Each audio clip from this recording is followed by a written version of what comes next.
अस्सलाम वालेकुम नाज़रीन, मैं आपका मेज़बान अदील अहमद। आप देख रहे हैं स्पेशल टीवी और मेरा प्रोग्राम अवाम स्पेशल।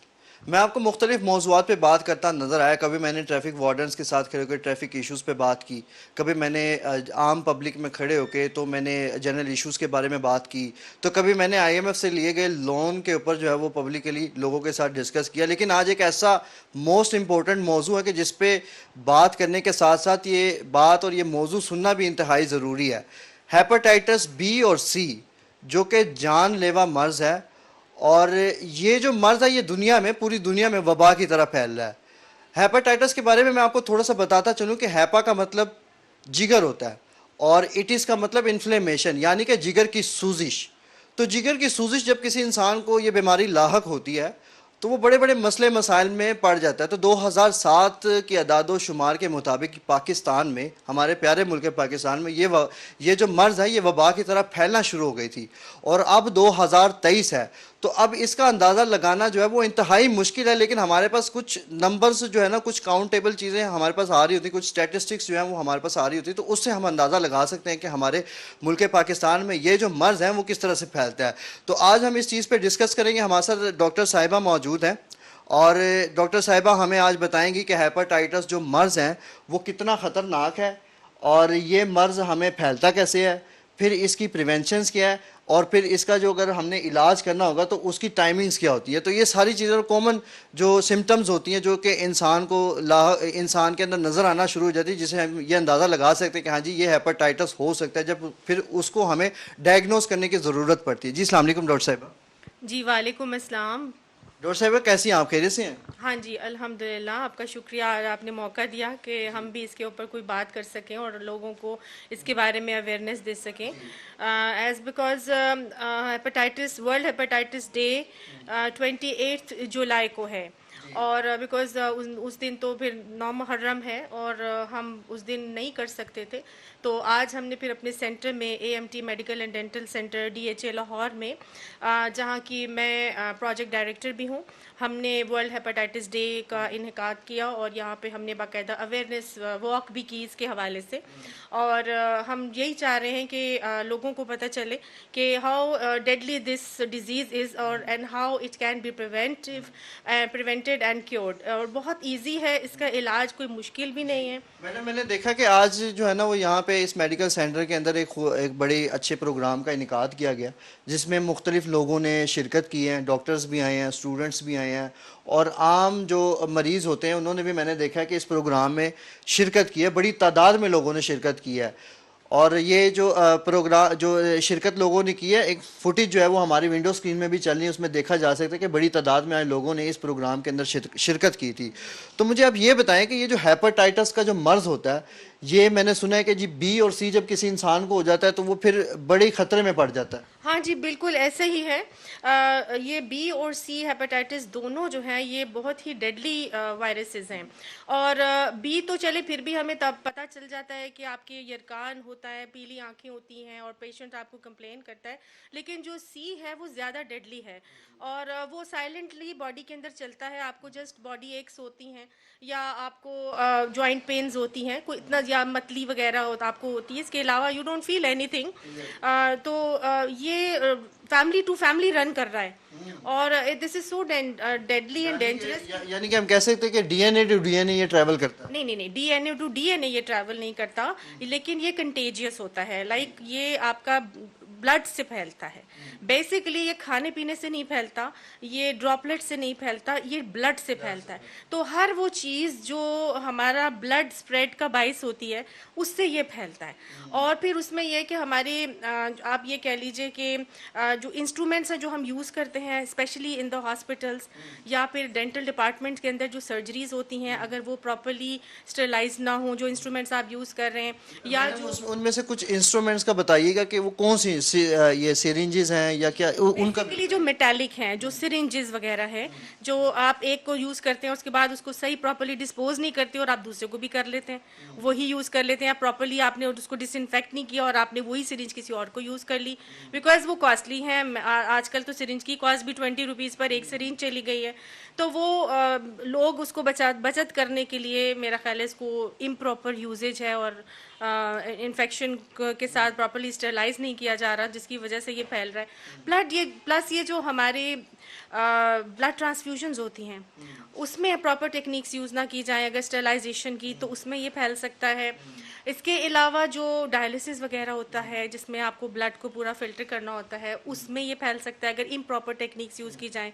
इसके अलावा ये जो शेविंग ब्लेड्स हैं जो बार्बर से जाके हजाम से या नाई से बनवाते हैं, कटिंग होती है, उनकी सिजर्स हैं, किसी इन्फेक्टेड पेशेंट की अगर उन्होंने यूज़ कर दिया किसी इन्फेक्टेड पेशेंट को, आपको नहीं पता, वही डिसइंफेक्ट किए हुए किसी और के ऊपर यूज़ कर दिया जाए तो उसको वहाँ से इसमें हम बड़े एक अच्छा पैगाम दे सकते हैं कि जो लोग हेयर कट के लिए जाते हैं तो वो अपने टूल्स जो हैं वो खुद नए इस्तेमाल करें, मतलब अपना एक बॉक्स रख ले, या हाँ अपना बॉक्स लेकर जाएं, या हमेशा ये मेक श्योर करें कि नया ब्लेड इस्तेमाल किया जा रहा है या जो सीजर है वो उसको प्रॉपर्ली डेटॉल से क्लीन किया गया है और प्रॉपर्ली स्टरलाइज करके आपके ऊपर यूज़ किया गया है। तो ये बेसिकली ब्लड टू ब्लड जो है ना इसका स्प्रेड है और ये ज़्यादा मैंने देखा है कि ना जब मैं बाज़ारों में जाता हूँ, मार्केट में जाता हूँ, तो मैं देखता हूँ कि वहाँ पे जो रेडी बान होते हैं, काउंटर्स लगाए होते हैं, कुछ लोग समोसे बेच रहे होते हैं, कुछ लोग गोलगप्पे, कुछ लोग दही भल्ले, बहुत सारी चीज़ें ऐसी सड़कों के ऊपर आम तौर पे बिक रही होती हैं। तो मैंने एक प्रोग्राम किया था, उसमें मैंने कुछ चीज़ें एक्सपोज की थी। मैंने देखा था कि वो रेडी वाले जो होते हैं उन्होंने एक पानी की बाल्टी रखी होती है और उसी में वो सारी प्लेट्स, सारी चम्मच, सब कुछ उसी में डिप करता है। मैंने खा लिया, आपने खा लिया, मेरी प्लेट भी उसी पे, तो वो पानी के साथ जो वो सारा वायरस पानी में फैल जाता है। तो इस हेपेटाइटिस ए होता है, वो जो इस तरह से फैलता है दैट इज हेपेटाइटिस ए, जो फूड के जरिए से फैलता है। लेकिन जो हेपेटाइटिस सी है वो हमारी फूड में से कैसे होता है, मिसाल के तौर पर एक शख्स है जिसको हेपेटाइटिस सी है और वो सैलेड कटिंग पे लगा हुआ है किसी भी रेस्टोरेंट में, और वो सैलेड कटिंग कर रहा है और वो सैलेड कटिंग में उसकी छुरी से उसका हाथ में हल्का सा कट आ गया और ब्लीडिंग हो गई, तो वो ब्लड उसी के खीरे पे लग गया, उसी के प्याज पे लग गया, और वो जब आपस में मिक्स किया तो ही डजंट नो कि उसको ही suffering from hepatitis C, because ये नजर नहीं आता, ये साइलेंटली आपके अंदर चलता है। तो वो एक शख्स किस तरह से स्प्रेड करने का बाइस बनता है, फिर वो ब्लड यानी कि फिर हमारा तो यही है कि हुकूमत पाकिस्तान को बड़ा सख्ती से इकदाम उठाने पड़ेंगे और जितने भी लोग रेस्टोरेंट्स में काम करते हैं सबका जो है वो मतलब इनके लिए एक SOPs बना देनी चाहिए कि अगर आप किसी को हायर कर रहे हैं तो अपना एक मेडिकल सर्टिफिकेट, और वो भी उस अप्रूव्ड इदारे से हो कि जिसका चेक एंड बैलेंस हुकूमत पाकिस्तान रखे। बिल्कुल बिल्कुल। और इसी ज़िम्न में आपको मैं ये बात बताना चाहूँगी कि हम जिस तरह से AMT medical and dental centre में हम 3 ऑर्गेनाइजेशंस की कोलैबोरेशन से अपने पास हेपेटाइटिस क्लिनिक रन कर रहे हैं, और वो आज उनका हमारे पास जुलाई में स्टार्ट हुआ था लास्ट ईयर, और अब साल मुकम्मल हो गया और अल्हम्दुलिल्लाह हम बहुत सारी स्क्रीनिंग कर रहे हैं और आगे अब हम बढ़ना चाह रहे हैं अपने सेंटर से।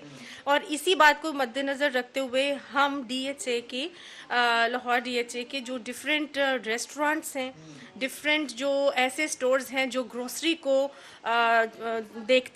रखते हैं अपने पास, तो ऐसे लोग जो फूड आइटम्स को कैटर कर रहे हैं, हम वहाँ के पूरे स्टाफ को भी स्क्रीन करेंगे and they will get free treatment from our centre.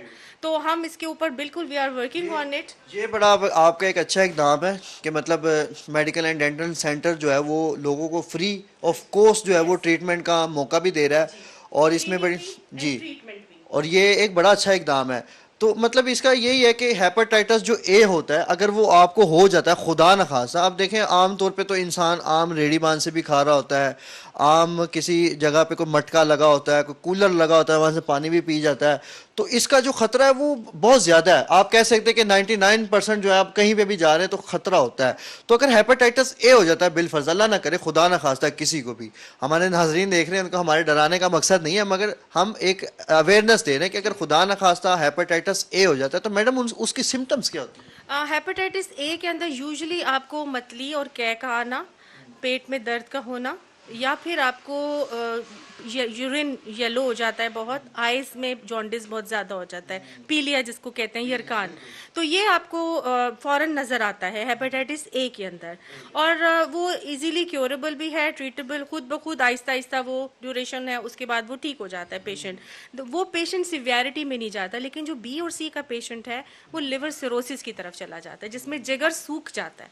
तो हमारी बेसिक जो है ना वो कैंपेन हेपेटाइटिस C के अगेंस्ट है, जिसमें लिवर आहिस्ता आहिस्ता सूखता चला जाता है। और फिर जाहिर है हमारे यहाँ लिवर ट्रांसप्लांट इतना कॉस्टली है कि अब मेरा ख्याल है एवरीवन, क्या मैं कहूँगी, कोई भी अफोर्ड कर नहीं कर सकता easily. This is very costly procedure, plus बहुत ज़्यादा रिएक्शन के चांसेस हैं, बहुत कुछ है। जब लिवर ट्रांसप्लांट्स के मौके खोले जाते हैं, ठीक है, इस तरह का कोई मतलब प्रोग्राम शुरू किया जाता है, तो फिर भी हमारे मुल्क में फिर आपको पता है कि किस तरह के जो है वो वारदातें होना शुरू हो जाती हैं, लोग अगवा होना शुरू होते हैं, तो ये बड़ा जो है ना वो मसले मसाइल हमें बड़ा हम शिकार हैं। फिर हम इसमें से निकल नहीं सकते, तो व्हाई नॉट प्रिवेंट इट। तो इसको अगर हम प्रिवेंशन पे कर लें, जिसको अर्ली में ही डिटेक्ट कर लिया जाए, अर्ली स्टेज पर, तो that can easily be cured.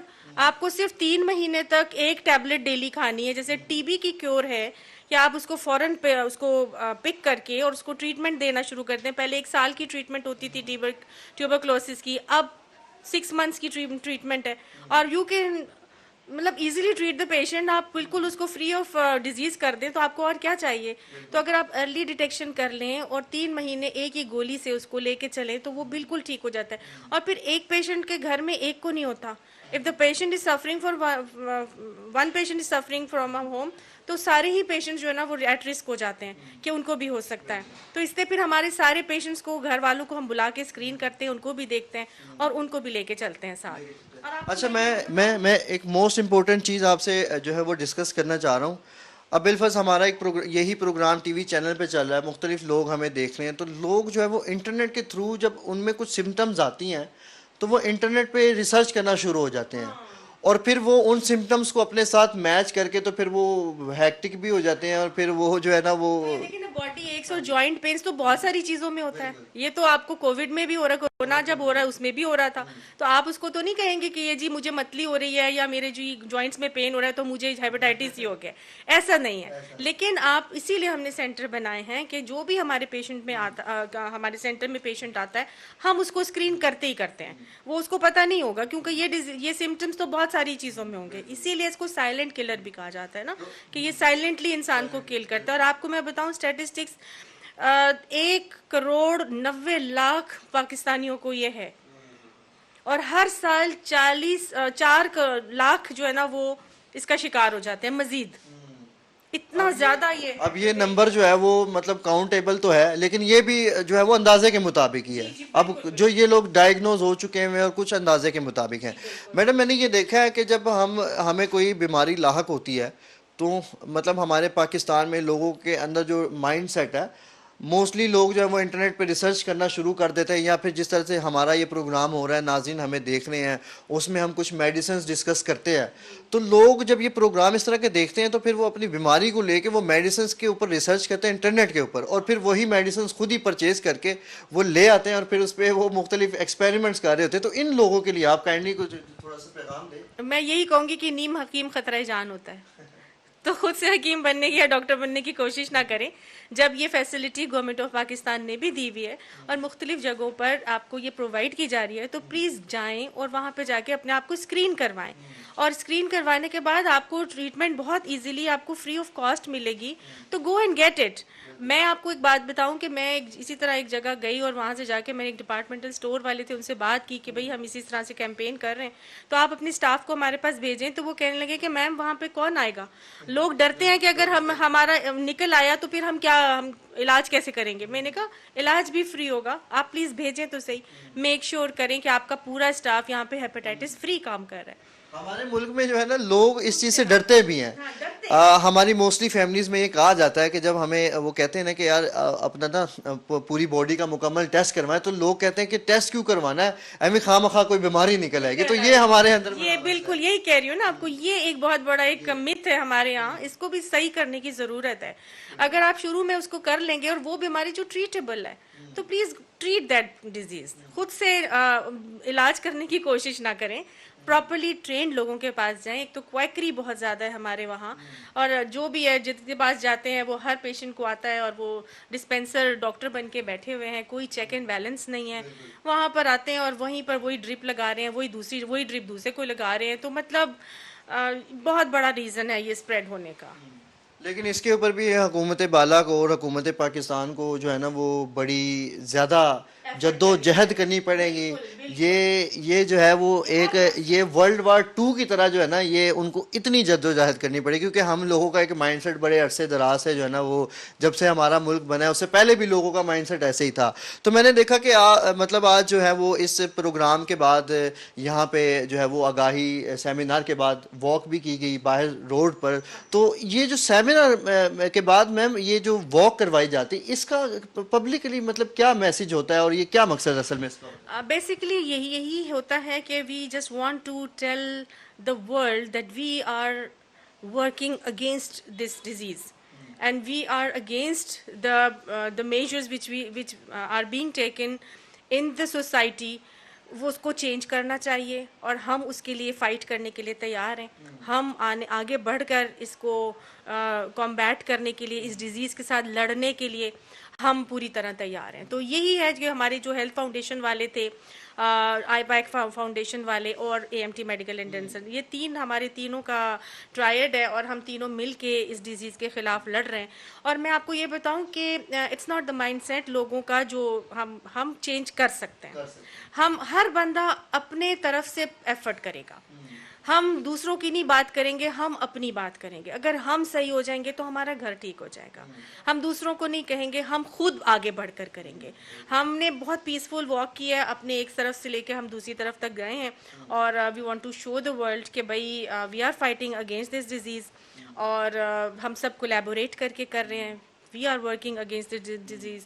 अल्लाह ताला हमारा साथ ही हो इंशाअल्लाह ताला। बस हमारी यही एक एफर्ट है। वही बात है ना कि वो चिड़िया ने चोंच में पानी डाला था और हज़रत इब्राहिम अलैहिस्सलाम की आग को बुझाने की कोशिश की थी, तो वो किसी ने कहा कि ये तुम्हारी चोंच के पानी से कहाँ आग बुझेगी, तो उसने कहा था कि आग तो नहीं बुझेगी, लेकिन कम से कम मैं अल्लाह को ये कह सकूंगी कि मैंने अपनी हुज्जत तमाम की, मैंने अपनी एफर्ट कर लिए जो मैं कर सकती थी। बिल्कुल ऐसा ही है।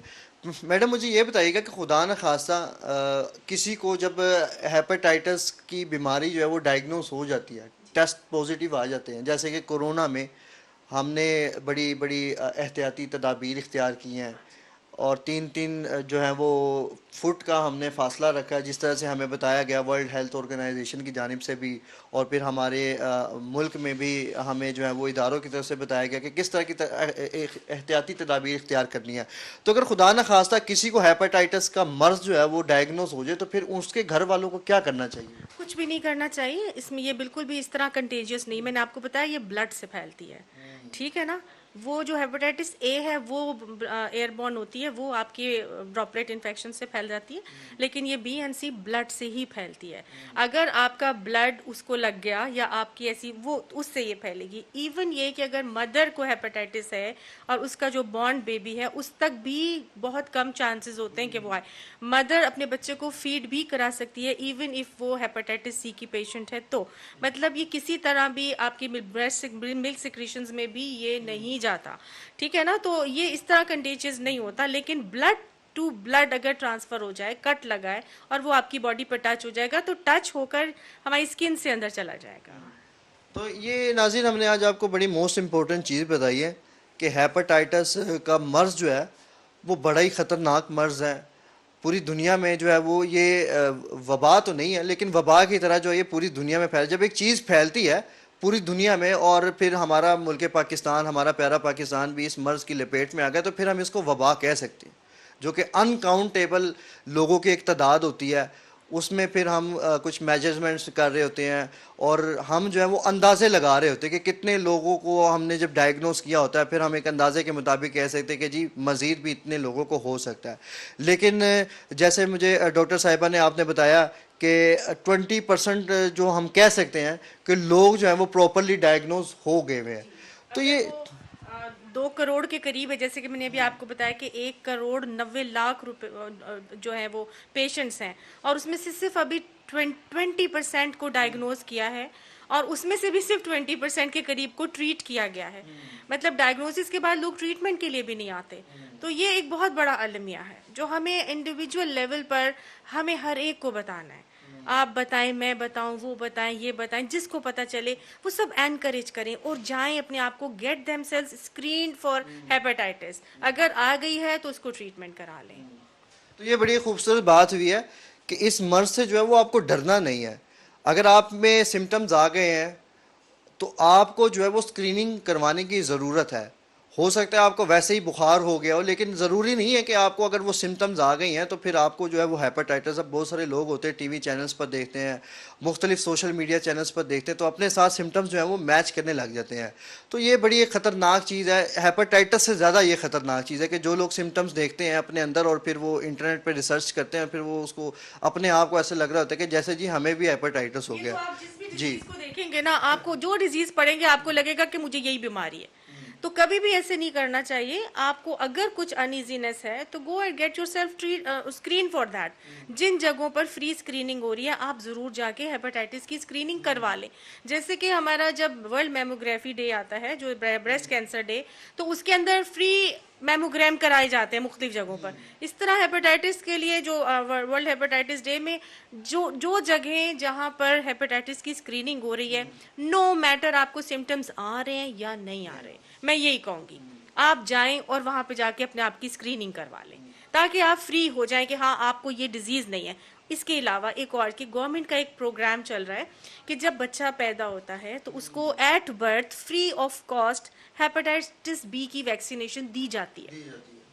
तो प्लीज प्लीज, कम लोगों को ये चीज़ पता है। हाँ तो प्लीज जब आपका बच्चा पैदा हो तो गवर्नमेंट के सेंटर्स में जाके अपने बच्चे को हेपेटाइटिस बी की फ्री वैक्सीनेशन जरूर करवाएं। इसकी 3 वैक्सीनेशन होती हैं, एक आज करवा ली और उसके 1 महीने के बाद करवाई जाती है और उसके फिर 5 महीने के बाद तीसरी वैक्सीनेशन करवाई जाती है। तो 3 वैक्सीनेशन के बाद आपकी बॉडी के अंदर इतनी इम्यूनिटी जरूर आ जाती है कि कम से कम आप 20 से तो बच जाते हैं।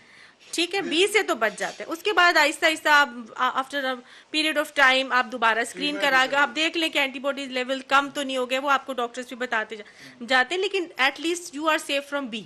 अब रह गई बात सिर्फ सी की, तो सी के लिए आप स्क्रीन कराएं जहां पर है, और वो ये 2 चीजें हैं जिसके लिए बहुत जरूरी है कि हर एक को पता हो। मैडम एक आखिरी सवाल के साथ, मेरे नाज़रीन भी आपको देख रहे हैं स्पेशल टीवी पर, तो मैं आपसे ये पूछना चाहूँगा, एक आखिरी सवाल है कि जब हमें हेपेटाइटिस, मतलब आम तौर पे तो हम सारे काम कर रहे होते हैं, ऑफिस में भी जा रहे होते हैं, घर पर भी जा रहे होते हैं, बाहर होटलिंग भी करते हैं, तो आप ये बताएं कि हमें हेपेटाइटिस से बचने के लिए कौन सी एहतियाती तदाबीर है जो इख्तियार करनी पड़ेगी? हेपेटाइटिस से बचने के लिए बस यही है कि आप एसओपीज का ख्याल रखें। स्टरलाइजेशन प्रॉपर होनी चाहिए क्योंकि ये ब्लड से फैलता है। हर दफ़ा नई नीडल हो, नई सिरिंज हो, नया ब्लेड हो, बाहर के गंदी जगहों से खाना ना खाया जाए जहाँ से वो कट से मैंने आपको बताया फैलती है। फिर वो बार्बर, नाई वगैरह जो आप जिसके पास जाते हैं उनसे आप ख्याल रखें। तो ये बेसिक वो चीज़ें हैं। प्लस ये ड्रग्स के अंदर जिस तरह से एडिक्ट्स यूज़ कर रहे हैं, वही सिरिंज है, वही यूज़ कर रहे हैं दोबारा। तो ये मैंने आपको बताया। प्लस डायलिसिस जिन लोगों की हो रही है, वो डायलिसिस मशीन से बहुत फैलता है। एक डायलिसिस को, एक पेशेंट को अगर डायलिसिस मशीन में डाल दिया और फिर वो से फिर ब्लड ट्रांसफ्यूजन्स हैं। जब आपके कभी भी ब्लड ट्रांसफ्यूजन्स हो तो वो प्रॉपरली स्क्रीन्ड होने चाहिए, वो हेपेटाइटिस फ्री होने चाहिए। ये सब चीज़ें हैं। उन खास इदारों के पास जाएँ जहाँ पर आपके ये प्रॉपरली स्क्रीन किए जाते हैं, हेपेटाइटिस फ्री ब्लड आपको दिया जाता है। तो ये सारी चीजें हैं जो बचाव के लिए हमारे लिए बहुत इंपॉर्टेंट रोल प्ले कर सकती हैं। मैडम अब आप हमें ये बताएं कि खुदा न खास्ता किसी को हेपेटाइटिस सी हो जाता है, वो एक आखिरी स्टेज है और इलाज ना करवाया जाए, तो फिर क्या होता है? देखिए, अगर तो हम अगर एक पेशेंट है और वो उसको साइलेंट रहता है, उसको पता ही नहीं चलता कि उसको हेपेटाइटिस सी है, तो फिर आहिस्ता आहिस्ता उसका जिगर सूखना शुरू हो जाता है, जिसको हम मेडिकल टर्मिनोलॉजी में लिवर सिरोसिस कहते हैं। ये एक ऐसी कंडीशन हो जाती है कि जिसके अंदर आपका जिगर खून बनाना बंद कर देता है और उसमें आपके कंट्रोल, जो खून के अंदर बहुत सारी चीज़ें हैं जो खून को ब्लीड होने से, मतलब जैसे कि वाइट ब्लड सेल्स आप कह सकते हाँ हैं। जी, नहीं वो ब्लीडिंग हो जाती है, फिर उसमें ब्लड को जो क्लॉट करने के फैक्टर्स होते हैं वो बंद हो जाते हैं, वो नहीं बनते हैं। तो उससे होता है कि patient started having bleeding from different parts of the body. खून की उल्टी होगी, उसको मतलब आपको यूरिन में ब्लड आएगा, उसके स्टूल से ब्लड पास होगा। यानी कि आप देसी जुबान में कह सकते हैं कि खून पतला हो गया। खून पतला नहीं, खून बहना शुरू हो गया, बॉडी के अंदर खून बहना शुरू हो गया। और उसमें सबसे ज़्यादा वो होता है कि जब खून की उल्टियाँ आना शुरू होती हैं, फिर पेट इतना फूल जाता है, बॉडी के अंदर पूरा का पूरा बॉडी का बैलेंस डिस्टर्ब हो जाता है, बार बार पानी पेट के अंदर पड़ जाना, ये एक इतनी इतनी तकलीफदेह मराहिल हैं कि फिर उसका इलाज नहीं है, वो लाइलाज हो जाता है फिर। तो अगर एक दफ़ा लिवर सूखना शुरू हो गया ना, फिर उसकी ट्रीटमेंट नहीं हो सकती। और लोगों ने देखा होगा अपने घर में अपने ओल्ड एज लोगों को, कोई दादी होगी, कोई दादा, किसी का नाना, किसी, वो इस मर्ज से मरे हैं, घर में डेथ हो जाती है और उनको नहीं पता होता कि हमारे बुजुर्ग को ये बीमारी थी। और फिर वो उस टाइम पे पेशेंट को लेकर आते हैं और उसका कुछ इलाज नहीं हो सकता, और जब patient died in the hospital या इन द क्लिनिक, तो फिर वो डॉक्टर की शामत आ जाती है और फिर उठाते हैं और डॉक्टर को मारना शुरू हो जाते हैं कि तुमने हमारे मरीज को मार दिया, जबकि वो खुद ऐसी कंडीशन में लेके आते हैं पेशेंट को कि अब उसको कुछ हो नहीं सकता था ना। तो ये अवेयरनेस बहुत ज़रूरी है ताकि शुरू में इसकी ट्रीटमेंट हो जाए, फिर वो लाइलाज हो जाएगा, फिर देयर इज़ नो वे। अब ये जो अवेयरनेस है ये आप लोग तो कर रहे हैं, बड़ी आपकी अच्छी एक कोशिश है, और तमाम इदारे जो कि आपके साथ शामिल है इस मुहिम में, तो ये बड़ी एक अच्छी चीज़ है। तो गवर्नमेंट ऑफ पाकिस्तान से आप क्या कहना चाहेंगी कि मतलब आपको किस तरह से सपोर्ट किया जाए, क्योंकि गवर्नमेंट ऑफ पाकिस्तान की फिर सपोर्ट अगर होती है तो फिर आपका इदारा मज़ीद अच्छा भी काम हाँ करता जी, बिल्कुल ऐसा ही है। और गवर्नमेंट ऑफ पाकिस्तान की तरफ से इतना ज़रूर अभी फैसिलिटेट किया जा रहा है कि वो हमें किट्स दे रहे हैं, और इसके अलावा वो हमारी ट्रीटमेंट्स भी, हम उनको अपना डाटा प्रोवाइड करते हैं, तो वो आईपैक वाले इसी चीज़ को अपना वो देखते हैं, सारी इसकी प्रोक्योर करते हैं और हमारे पास आती है, गवर्नमेंट की तरफ से ही फंडेड आती है। प्लस पीसीआर की टेस्टिंग जो बहुत कॉस्टली होती है, उसमें भी गवर्नमेंट ऑफ पाकिस्तान की तरफ से इदारे बने हुए हैं जहाँ पे पीसीआर टेस्टिंग होती है, लेकिन पूरे मुल्क के हर टेस्ट उन्हीं के पास जा रहा होता है, तो पेशेंट को वो टेस्ट की रिपोर्ट आने में थोड़ा सा टाइम लग जाता है। तो उसके लिए मैं ये ज़रूर कहूँगी कि गवर्नमेंट ऑफ पाकिस्तान थोड़ा सा इस चीज़ को स्पीड अप करे। तो मुख्तलिफ और इदारे हैं जैसे कि लैब्स हैं जो अपनी फैसिलिटी सर्विसेज प्रोवाइड कर रहे हैं पीसीआर की, लेकिन वो कॉस्टली पड़ जाता है, तो पुअर पेशेंट इसको अफोर्ड नहीं कर सकता, तो वो सारा फिर हम खुद अपने पल्ले से देते हैं। अब ये कह लें कि आईपैक वाले हैं, हम लोग मिलके, मुगल लैब वाले हमारे साथ हैं, तो वो फिर काफ़ी डिस्काउंट पे हमारा वो टेस्ट वो करके देते हैं। जैसे 6000 का टेस्ट है तो वो हमें सिर्फ 2000 का करके दे रहे हैं। तो अल्हम्दुलिल्लाह, गॉड ब्लेस देम, जो भी अपनी एफर्ट इसमें डाल रहे हैं। लेकिन अगर गवर्नमेंट की तरफ से ये और ज़्यादा फैसिलिटेशन हो जाए तो और भी पेशेंट्स के लिए बेहतर हो जाएगा। लेकिन अब ये गवर्नमेंट को जो है वो प्राइवेट अस्पतालों में भी उन्होंने ये चीज़ें फ्री कर दी हैं। पहले ये सिर्फ गवर्नमेंट हॉस्पिटल्स तक होता था, तो गवर्नमेंट हॉस्पिटल्स में लोग जो हैं वो बड़ी मुश्किलात का सामना करते थे, कतारें लगती थीं, फिर लोगों को जलीलो ख्वार भी किया जाता था। लेकिन अब गवर्नमेंट ने इस चीज़ को प्राइवेट हॉस्पिटल्स के अंदर भी इम्प्लीमेंट किया कि नहीं किया? नहीं, गवर्नमेंट ने नहीं किया।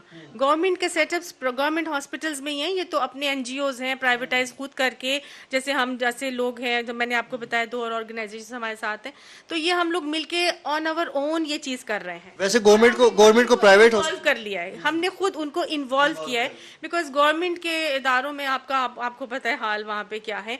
और हेपेटाइटिस, कई पेशेंट्स ऐसे हैं जिनको मेडिसिन ही नहीं मिल रही और वो दरमियान में लटक गए हैं, और गवर्नमेंट कह रहे हैं हमारे पास फंड्स नहीं है मेडिसिन प्रोवाइड करने के। हमारी गवर्नमेंट भी, अल्लाह ताला उनको हिदायत दे, तो वो भी हेल्थ सेक्टर को ज़रा ज़्यादा फोकस करें।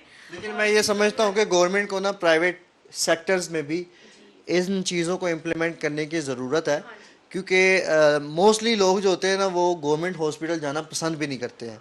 लोग कहते हैं कि हमारा प्राइवेट हॉस्पिटल में हो जाए, अच्छा इलाज हो जाए, तो लोग इस चीज़ को बड़ा फर्स्ट प्रायोरिटी पे रखते हैं प्राइवेट हॉस्पिटल, क्योंकि इनके इंतज़ामात अच्छे होते हैं, इनमें हर चीज़ की फैसिलिटेशन जो है वो इंसान को आराम से मिल जाती है। लेकिन वो ये कि उनको हम पूरा डाटा प्रोवाइड करते हैं कि जी इतने हमारे पेशेंट्स हैं, इतने रजिस्टर हुए हैं, इतने स्क्रीन्ड हुए हैं और इतनों को मेडिसिन चाहिए, तो फिर वो हमें देती है, गवर्नमेंट देती है फिर हमें। डॉक्टर साहिबा, मैंने देखा है कि यहाँ पे आज सेमिनार का इनेकाद किया गया और बड़ी तादाद में लोगों ने ज्वाइन किया। हमने डॉक्टर सोबिया अल्ताफ़ से भी बात की है, उन्होंने हमें हेपेटाइटिस के बारे में बड़ी इंपॉर्टेंट चीज़ें बताई हैं हमारी नाजरीन को स्पेशल टीवी के थ्रू।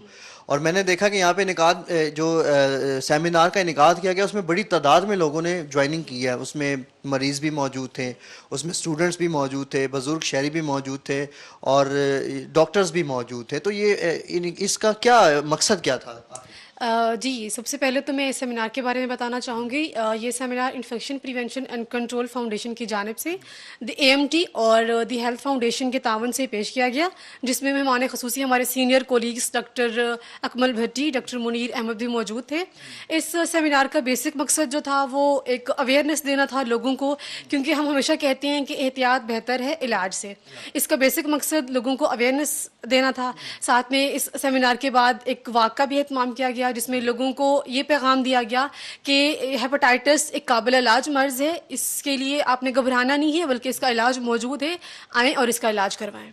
हाँ जी। मैंने देखा कि बड़ी एक अच्छी बेहतरीन किस्म की वॉक भी की गई है। पूरी दुनिया को ये पैगाम दिया गया है कि हेपेटाइटिस जो मर्ज़ है उससे अब आपको डरना नहीं है। मोस्टली लोग मैंने देखे कि डरते हैं, तो आपके पास भी पेशेंट्स आते होंगे, तो आप स्पेशल टीवी के नाज़रीन को ये बताएं कि जब हेपेटाइटिस मर्ज़ में मुब्तला एक पेशेंट आता है तो उसके क्या तासुरात होते हैं। जी, अक्सर लोग जो है ना घबराए हुए होते हैं, क्योंकि हमारे लोगों में इतना इस चीज़ को लेकर अच्छा, अवेयरनेस। मैं नाज़रीन को ये बताना चाहूँगा कि पर्सनली जिनको आपने ट्रीट किया उनका आपने बताना है। जी बिल्कुल, मैं अपने एक्सपीरियंस से बता रही हूँ कि अक्सर लोग आते हैं घबराए हुए कि ये एक जो है ना हमें हो गया है, अब क्या होगा, क्योंकि हमारे लोगों में इतनी अवेयरनेस दी है, लोग घबराए हुए होते हैं कि अभी जो है ना हमें इसकी पेचीदगी जैसे आती है, खून की उल्टी आना शुरू हो जाएगी, पेट में पानी पड़ जाएगा, जिगर सिकुड़ जाएगा, तो अक्सर मरीज़ इस चीज़ से डरे हुए होते हैं। लेकिन हमने उनको बेसिकली यही बताना होता है कि इस चीज़ से डरने की ज़रूरत नहीं है, इसका इलाज ये काबिल इलाज मर्ज़ है, इसका इलाज मौजूद है। तो आप अपना भी इलाज करवाएं, आसपास लोगों को भी अगर किसी तरह का इसका मसला है तो आएँ और इलाज करवाएं, क्योंकि अक्सर जैसे डॉक्टर सोबिया ने भी बताया होगा कि इसकी अलामात कभी कभी ज़ाहिर नहीं होती, कभी ज़ाहिर हो जाती हैं। तो जब ज़ाहिर हो जाती है तो ऑफ कोर्स मरीज़ डर जाता है कि अब क्या होगा हमारा, ठीक है। तो इस चीज़ का यही मैं कहना चाहूँगी कि ये एक काबिल इलाज मर्ज़ है, आएँ और अपना इलाज करवाएं। ऐसा कोई मसला नहीं है इसका इलाज मौजूद ना हो, इसका क्योर रेट अच्छा है, आएँ और अपना इलाज करवाएं। डॉक्टर साहिबा, जो मरीज़ स्टेज सी तक पहुंच जाते हैं, डेडली स्टेज है, और ये बताया जाता है कि उसमें बड़े कम चांसेस होते हैं कि मरीज़ जो है वो रिकवर हो जाए, मतलब बहुत ज़्यादा कम होते हैं, तो उन मरीज़ों के लिए आप क्या कहना चाहेंगी। उनके लिए ये कहना चाहूँगी कि अब जिस स्टेज पर वो लोग पहुँच गए हैं, उस हद तक शायद उनका रिवर्सिबल होना मुश्किल हो, लेकिन वो अपने आसपास लोगों का ख्याल करें कि वो उस स्टेज तक ना पहुँच पाएँ। जी, हमारे सेमिनार का बेसिक मकसद भी इसी अवेयरनेस को देना था कि अगर आप में किसी इस तरह की अलामात आ रही हैं, शुरू के स्टेज पर हैं, आएँ और अपना इलाज करवाएं। तो ये बड़ी डॉक्टर साहिबा ने बड़ी खूबसूरत बात की है कि मतलब अगर स्टेज सी भी खुदा न खास्ता पहुंच जाता है तो मरीज़ जो है वो हेक्टिक हो जाते हैं, वो डर जाते हैं। और ये डर अगर मैं आपको दोबारा बताऊं तो ये डर जो है वो हेपेटाइटिस होने से ज़्यादा ख़तरनाक है कि आप ये फील करें कि जी अब हम जो है वो ख़त्म हो जाएंगे, हमारी ज़िंदगी ख़त्म हो जाएगी। लेकिन है तो ये मर्ज़ एक बहुत जानलेवा मर्ज़ है और पूरी दुनिया में ये एक वबा की तरह फैला है। हमारे मुल्क पाकिस्तान में भी जो है वो बड़े एक मैस लेवल पे पहुंच गया है। जी, जैसे आज डॉक्टर मुनीर ने भी बताया कि हमारा पाकिस्तान दूसरे नंबर पे है हेपेटाइटिस फैलाव के बारे में। हेपेटाइटिस फैलाव के बारे में हमारा मुल्क पाकिस्तान, हमारा प्यारा पाकिस्तान दूसरे नंबर पे आ चुका है। तो इस चीज़ के ऊपर गौर व फिक्र करने की मरीज़ों के साथ साथ डॉक्टर्स को भी बड़ी ज़रूरत है, और डॉक्टर्स को हर सतह पर जो है वो सरकारी हैं, प्राइवेट है, इन चीज़ों के ऊपर उनको गौर करने की बड़ी इंतहाई ज़रूरत है। तो ये आज का हमने आपको सेमिनार दिखाया, इसमें जो है वो स्टूडेंट्स को भी इनवाइट किया गया, मरीज़ों ने भी ज्वाइनिंग दी, और यहाँ पे मुख्तलिफ डॉक्टर्स ने भी इस सेमिनार का हिस्सा बने हैं। और फिर सेमिनार के बाद एक जो है वो वॉक का अहतमाम भी किया गया, जिसमें पूरी दुनिया को ये मैसेज दिया गया कि अब हेपेटाइटिस से आपको डरना नहीं है, और अपनी स्क्रीनिंग के लिए अब मुख्तलिफ प्राइवेट हॉस्पिटल्स में, गवर्नमेंट हॉस्पिटल्स में, हर लेवल पर इन मरीज़ों को हेपेटाइटिस से जो लोग शिकार हो चुके हैं उनके लिए स्क्रीनिंग का जो है वो बड़ा एक भरपूर इंतज़ाम किया गया, और हुकूमत पाकिस्तान की तरफ से बड़ा भरपूर इनको सपोर्ट किया जा रहा है। मैं यहाँ पे ये स्पेशल ऐड करना चाहूँगी कि हेपेटाइटिस का स्क्रीनिंग भी मुफ्त हो रही है, इलाज भी मुफ्त हो रहा है, पीसीआर जो कि बहुत महंगा टेस्ट है वो भी हमारे पास बिल्कुल मुफ्त हो रहा है।